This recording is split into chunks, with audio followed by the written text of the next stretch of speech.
Hello everyone, welcome to academy और मैं हूं आदित्य श्रीवास्तव। डियर फ्रेंड्स, हम बात करते हैं एमबीबीएस एडमिशन इन बांग्लादेश के बारे में। जैसे कि आप जानते हैं, हमारे चैनल पे आप जाएंगे तो नेपाल की कई वीडियोस देखेंगे, इंडिया के देखेंगे और भी अब्रॉड के देखेंगे। बांग्लादेश की बात क्यों कर रहा हूं? क्योंकि अभी इस समय जो चल रहा है टाइम, उसमें मैक्सिमम अब्रॉड के एडमिशन खत्म हो चुके हैं।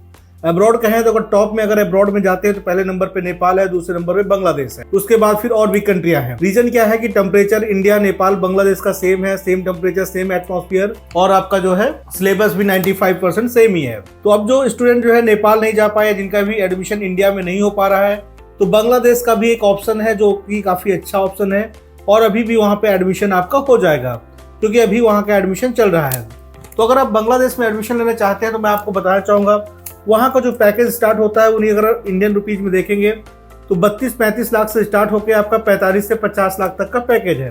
पर अगर आप अच्छे कॉलेज और पुराने कॉलेज देख रहे हैं, ढाका में देख रहे हैं, तो आपको जो है पैकेज जो होगा वो 38 से लेकर 40 लाख तक का बजट में आपको मिल जाएगी। इसमें 5 ईयर की फीस होगी, हॉस्टल होगा, प्लस कोडिंग भी आपका होगा। तो बांग्लादेश में जाने से पहले क्या आपको देखना होगा? पहले आपको एलिजिबिलिटी क्राइटेरिया चेक करना होगा। एलिजिबिलिटी क्राइटेरिया, वहाँ पे बहुत से ऐसे स्टूडेंट जो बांग्लादेश में एडमिशन तो लेना चाहते हैं पर एलिजिबिलिटी क्राइटेरिया में वो फुलफिल नहीं हो पाते हैं, क्योंकि जैसे कि आप जानते हैं बांग्लादेश जो है सिर्फ 1 ईयर गैप का ही बच्चा लेता है। अगर आप उसके ज्यादा गैप हो जाता है या ज्यादा आपको 10+2 किए हो जाता है तो वो नहीं लेता है। तो बात करते हैं पहले एलिजिबिलिटी क्राइटेरिया के बारे में।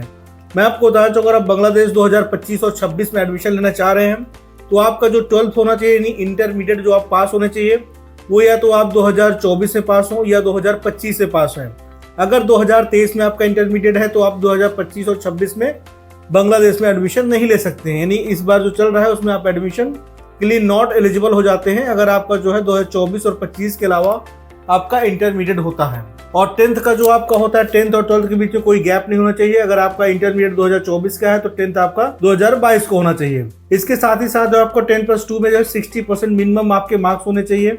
इससे अगर कम होता है तो आप बांग्लादेश के लिए नॉट एलिजिबल हो जाते हैं। ये 2 से 3 क्राइटेरिया है जिन पे आपको ध्यान देना है। अगर ये फुलफिल करते हैं तब आप बांग्लादेश के लिए एलिजिबल हो जाते हैं और बांग्लादेश में एडमिशन ले सकते हैं। मैं आपको बताना चाहूँगा, बांग्लादेश का जो इंटेक होता है वो जनवरी इंटेक होता है। जैसे कि इंडिया में आपको सितंबर अक्टूबर मिलता है, रशिया में भी आपका सितंबर अक्टूबर मिलता है, आपको नेपाल में भी आपको अक्टूबर नवंबर मिलता है। तो वैसे बांग्लादेश में जो इंटेक है वो जनवरी का है। तो जो स्टूडेंट जाते हैं वो आपका मार्च अप्रैल तक जाते हैं। अभी जब से कोविड आया है, जब से मैं देख रहा हूँ कि स्टूडेंट जो है मई जून के आसपास जाते हैं। पर इस बार जैसे कि अभी कोई प्रॉब्लम नहीं है बांग्लादेश में, तो उनका इंटेक टाइम से चलेगा। मे भी हो सकता है आप फरवरी या मार्च तक आप जो है बांग्लादेश के लिए फ्लाई कर लें। तो बांग्लादेश में एलिजिबिलिटी क्राइटेरिया फुलफिल है तो बांग्लादेश में एडमिशन ले सकते हैं। अब हम आगे बात करेंगे बांग्लादेश के टॉप मेडिकल कॉलेज के बारे में। तो मैं बताना चाहूँगा, अगर आपका बजट जो है $40,000 से लेकर $50,000 के बीच में है तो मैं आपको टॉप की बात करता हूँ। टॉप में जो आपको आता है वो आपका है ढाका नेशनल मेडिकल कॉलेज आता है, जो कि आपको 40 से 42 लाख की रेंज में मिल जाता है, जिसमें फर्स्ट ईयर नियर अबाउट आपको $20,000 के आसपास पे करना होता है। और इसके साथ दूसरा कॉलेज आपका है अनवर खान मेडिकल कॉलेज, जो आपको सेम प्राइस में आता है। तो इन कॉलेजों के बारे में आपको बताना चाहूंगा बांग्लादेश में एडमिशन प्रोसीजर क्या है। उसके बाद जो हम नेक्स्ट वीडियो लाएंगे उसमें हम कॉलेज वाइज आपको लाएंगे। तो बांग्लादेश में जो एडमिशन का प्रोसीजर उसमें क्या है, जैसे कोई भी कॉलेज आप सिलेक्ट करते हैं, सिलेक्ट करने के बाद क्या अपने डॉक्यूमेंट्स में क्या है, 10+2 का marksheet scan copy, NEET score, अगर आपका पासपोर्ट बना है तो पासपोर्ट कॉपी, पासपोर्ट नहीं है तो आधार कार्ड कॉपी, ये आप हमें सेंड करते हैं, हम कॉलेज को सेंड करते हैं। आपको 3 से 4 दिन में आपको एडमिशन लेटर मिल जाता है। एडमिशन लेटर के बाद कॉलेज के अकाउंट में आप जो है 5,000 से लेकर 10,000 $15,000 जो भी उस कॉलेज का आपका बुकिंग अमाउंट होता है वो डाल देते हैं, आपकी सीट बुक हो जाती है। उसके बाद बाकी का प्रोसीजर आप जो है 10 दिन 15 दिन बाद भी आपको बाकी का बैलेंस फर्स्ट ईयर का डाल सकते हैं। या फर्स्ट टाइम में जैसे कभी लेट हो रहा है, यानी कि अब जो है एडमिशन का लास्ट चल रहा है, तो आप पूरा पेमेंट फर्स्ट ईयर का भी कॉलेज अकाउंट में आप डाल सकते हैं। उसके लिए जैसे लेटर आएगा हम आपको खुद ही इन्फॉर्म कर देंगे, उस लेटर में आपको सब कुछ दिया रहता है। ये बांग्लादेश का एडमिशन प्रोसीजर। उसके बाद फिर आपको क्या करना होगा, इक्विवेलेंस का भी फॉर्म आने वाला है। इक्विवेलेंस का फॉर्म हम लोग भरेंगे। फॉर्म भरने के बाद $100 का फॉर्म होता है। वो करने के बाद फिर आपका जो है एक आपका इक्विवेलेंस का जो है लिस्ट आता है। वो आने के बाद फिर हम वीजा लगाएंगे। वीजा लगाने के बाद आपको जो है बांग्लादेश जहाँ भी जिस भी कॉलेज में होगा आपका एडमिशन, वहां तक हम आपको छोड़ के आएंगे।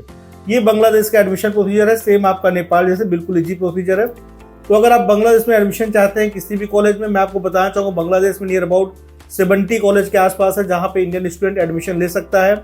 बट आपको जो टॉप कॉलेज है, जैसे वहाँ 15 से 20 मेडिकल कॉलेज, वहीं पे आप एडमिशन लीजिए जहाँ पे ऑलरेडी इंडियन स्टूडेंट पढ़ रहा हो या एक आध बैच वहाँ से निकल चुके हों। तो बांग्लादेश में एडमिशन के लिए नीचे नंबरों पे कॉल करें। हमारा ऑफिस जैसे कि आप जानते हैं नोएडा भी है, लखनऊ भी है, किसी भी नियरेस्ट ऑफिस में विजिट भी कर सकते हैं। Thank you.